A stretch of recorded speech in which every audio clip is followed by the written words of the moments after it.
Vamos analisar de perto um conceito central da biologia. É um daqueles temas que sempre gera debate e que, na verdade, talvez seja bem mais complexo do que costuma parecer.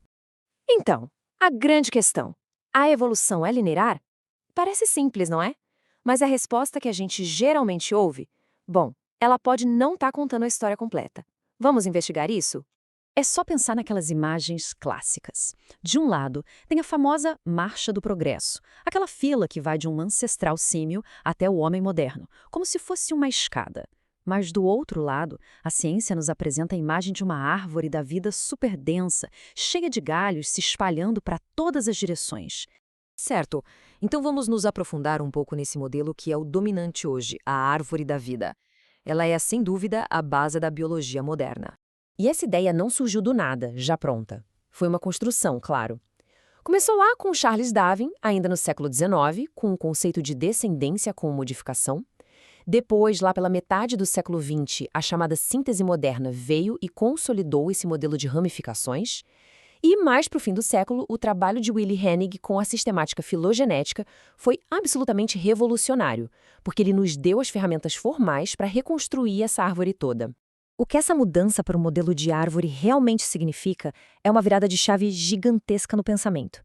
Deixamos de ver a vida como uma coleção de tipos fixos, estáticos, e passamos a entendê-la como produto de uma grande história de ancestralidade compartilhada. Então, quais são os pontos essenciais desse modelo?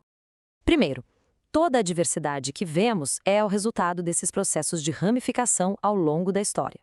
As linhagens se separam e vão acumulando diferenças com o tempo. Por isso, a nossa forma de classificar os seres vivos precisa refletir essa genealogia. E o mais importante, isso não é só uma ideia.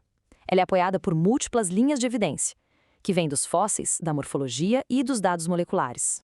Ok, a árvore da vida é o modelo. Mas e se olharmos para essa mesma árvore de um jeito um pouco diferente? É aí que a coisa fica interessante, porque surge algo que muitas vezes é ignorado. A crítica mais comum que se ouve à ideia de evolução linear é bem direta. Não, a evolução não é uma linha reta de A para B e depois para C. Afinal, aprendemos que ela é uma árvore cheia de galhos, certo? Não é uma estrada de mão única. Tudo bem, mas vamos fazer um exercício. Vamos pegar um único galho dessa árvore imensa e dar um zoom nele, isolando uma única linha de descendência. O que encontramos ali? Se seguirmos aquele caminho específico, de um ancestral para o seu descendente direto e para o descendente dele, bom, essa relação é, por definição, uma progressão linear. É uma cadeia contínua e gradual de mudanças. Dentro daquele galho, a história é uma linha. E isso nos leva a uma conclusão surpreendente.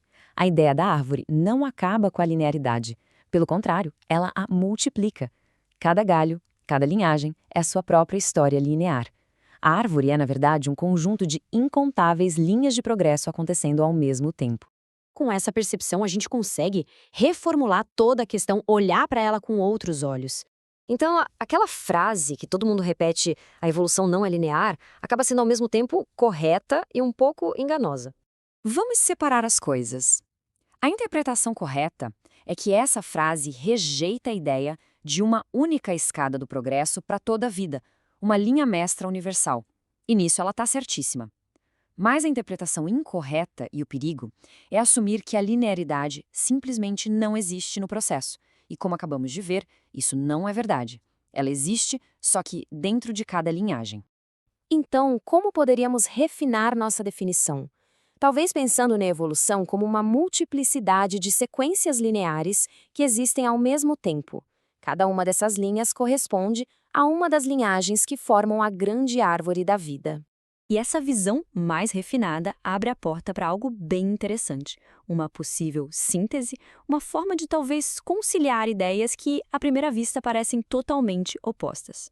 Esse novo jeito de enquadrar a questão pode, por exemplo, ajudar a reconciliar os conceitos da biologia evolutiva com outros que falam sobre limites estruturais, por vezes associados a ideias como design inteligente. A pergunta que surge é: será que a dinâmica da evolução e a ideia de um padrão estrutural são coisas que se excluem, ou será que poderiam estar, na verdade, descrevendo níveis diferentes da mesma realidade? Quais seriam as ideias centrais dessa síntese? Primeiro, a evolução é um processo real e observável. Ponto. Segundo, esse processo acontece dentro de certos limites estruturais já definidos. Terceiro, A capacidade de mudar a plasticidade biológica não é a mesma para todos. Ela varia muito de grupo para grupo. E tudo isso junto sugere que a variabilidade pode ser condicionada por restrições internas, o que poderia explicar por que alguns grupos mudam tão pouco ao longo de milhões de anos. E aqui entra um conceito poderoso, o de adaptabilidade programada. É a hipótese de que a própria capacidade de variar não é uma constante universal. Ela seria, na verdade, uma propriedade da arquitetura biológica de cada grupo, algo que pode ser modulado, maior em uns, menor em outros. Podemos pensar em 2 níveis de análise. De um lado, a biologia evolutiva, focada na dinâmica da mudança ao longo do tempo.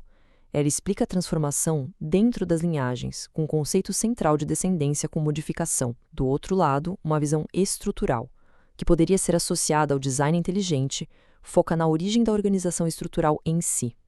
Ela buscaria explicar o palco, a estrutura estável onde a transformação acontece.